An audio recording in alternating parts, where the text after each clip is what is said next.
नमस्कार बच्चों, मैं सुनीता झा, आप सबकी हिंदी संस्कृत शिक्षिका।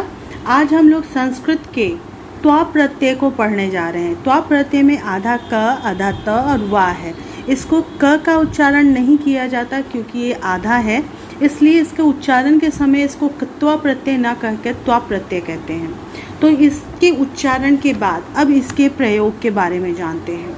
पहला प्रश्न एक दो हम लोग देख लेते हैं पहले, उसके बाद हम लोग समझेंगे कि इसका प्रयोग क्या है। मैंने ये संस्कृत में लिखा है और आपको हिंदी में समझाते भी जाऊंगी, बताते भी जाऊंगी, ठीक है।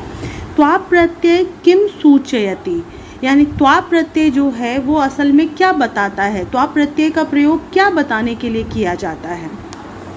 त्वा प्रत्ययः प्रथमा क्रियायाः समाप्तिं द्वितीयायाः क्रियायाः आरंभम च सूचयति, यानी त्वा प्रत्यय जो होता है प्रथम क्रिया के अंत और दूसरी क्रिया के आरंभ की सूचना देता है, आरंभ को बताता है।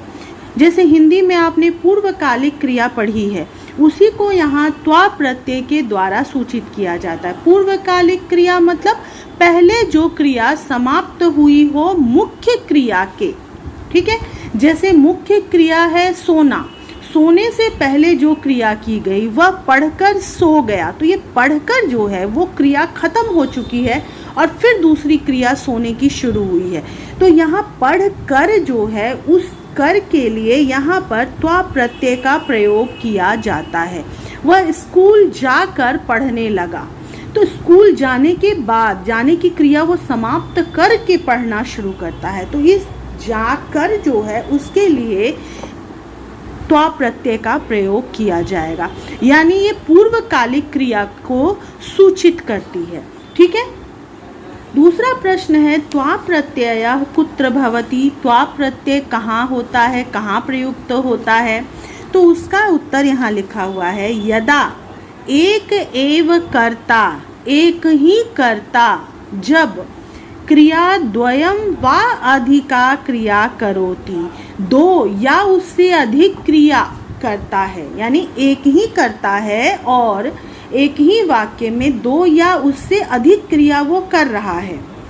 तदा याह क्रियाः समाप्ताः भवन्ति, तब जो क्रिया समाप्त हो चुकी है, जो क्रिया समाप्त हो जाती है, तासाम क्रियायाम स्थाने अंतिमाम क्रियाम त्यक्त्वा सर्वत्र कत्वा प्रत्यय भवति। तो उन क्रियाओं के स्थान पर सिर्फ अंतिम क्रिया को छोड़कर, त्यक्त्वा यानी छोड़कर, सभी जगह त्वा प्रत्यय का प्रयोग होता है। तो ये क्या मतलब बताया गया है कि जैसे देखिए एक ही करता है यहाँ पे छात्र, ठीक है। छात्र विद्यालय जाकर पढ़ता है, छात्रः विद्यालयं गत्वा पठति। यहाँ पे गम धातु के साथ त्वा प्रत्यय लगा है, ठीक है। त्वा प्रत्यय जो है वो एक कृत प्रत्यय है। कृत प्रत्यय मतलब ऐसे प्रत्यय जो क्रियाओं के साथ प्रयोग किए जाते हैं, क्रियाओं के साथ संज्ञा, सर्वनाम, विशेषण आदि के साथ प्रयोग किए जाने वाले प्रत्यय को तद्धित प्रत्यय कहते हैं। तो ये कृत प्रत्यय है, इसीलिए क्रियाओं के साथ ही जुड़ेंगे। तो जैसे यहाँ पे गम क्रिया के साथ त्वा प्रत्यय लगकर बनता है गत्वा, उसी तरह पठ क्रिया के साथ यानी पठ धातु के साथ त्वा प्रत्यय जब जुड़ेगा तो वहाँ बनेगा पठित्वा, हसित्वा, हसित्वा बनेगा हस धातु के साथ जुड़कर, लिखित्वा, लिख धातु के साथ जुड़कर, त्यक्त्वा, त्यज धातु के साथ जुड़कर, खाद धातु के साथ जुड़कर खादित्वा। तो इस तरह से सारे आप देख रहे हैं कि धातुओं के साथ ही जुड़े हुए हैं। या देखिए अब यहाँ पर मैंने उदाहरण में एक और वाक्य लिखा है, दो से ज़्यादा क्रिया वाले। यहाँ तो दो क्रिया थे, एक जाना और जाकर पढ़ना। छात्र विद्यालय गया और जाकर पढ़ने लगा, छात्र विद्यालयम गत्वा पठति, ठीक है। लेकिन अब यहाँ पे वही छात्र जो है बहुत सारी क्रियाएं कर रहा है। छात्र विद्यालयम गत्वा पठित्वा लिखित्वा भोजनं कृत्वा दुग्धं पीत्वा च विश्रामं करोति। छात्र जो है वो विद्यालय जाकर, पढ़कर, लिखकर, भोजन करके, दूध पीकर विश्राम करता है। तो यहाँ विश्राम करना क्रिया जो है वो उसकी आखिरी क्रिया है, इसलिए इस जगह पर त्वा प्रत्यय का प्रयोग नहीं किया गया है। उससे पहले जितनी भी क्रियाएं समाप्त हुई हैं उन सब में त्वा प्रत्यय का प्रयोग हुआ है। समझ में आ गया? जैसे अब एक दो वाक्य हम लोग ऐसे मौखिक तौर पे करते हैं, जैसे देखिए उसने हंसकर कहा, तो हंसने की क्रिया जो है पहले हुई, खत्म हुई और उसके बाद कहने की क्रिया हुई। तो वहाँ पे हम लिख सकते हैं स हसित्वा अकथयत, उसने हंसकर कहा, कहा भूतकाल में है इसलिए अकथयत। ठीक है। स पठित्वा अगच्छत, वह पढ़कर चला गया। सह खादित्वा शयनम करोति, वह खाकर सो रहा है।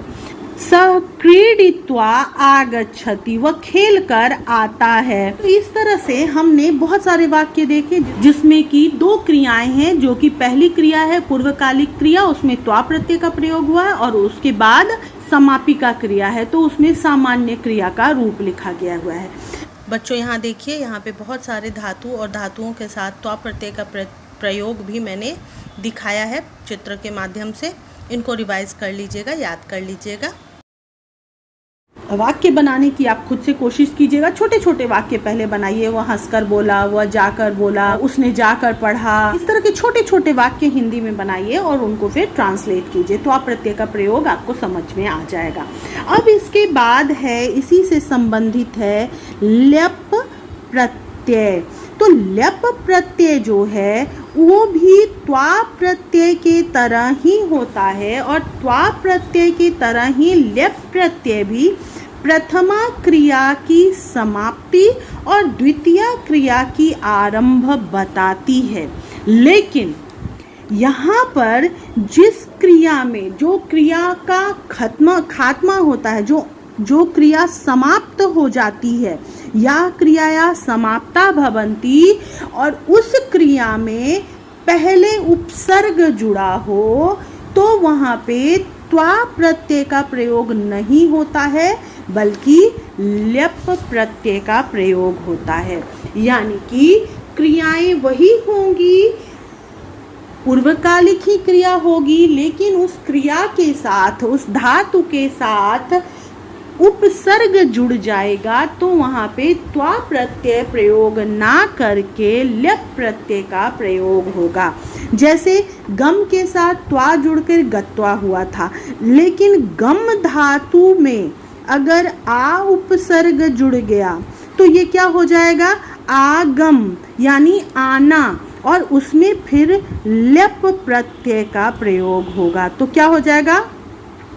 आगम्य। ठीक है। वह आकर बोला, स आगम्य अकथयत, वह आकर बोला। ठीक है। वह जाकर बोला, सह गत्वा अकथयत, वह आकर बोला, सह आगम्य अकथयत। ठीक है। क्यों यहाँ पर ल्यप प्रत्यय हुआ? क्योंकि पूर्वकालिक क्रिया में उपसर्ग जुड़े हुए हैं।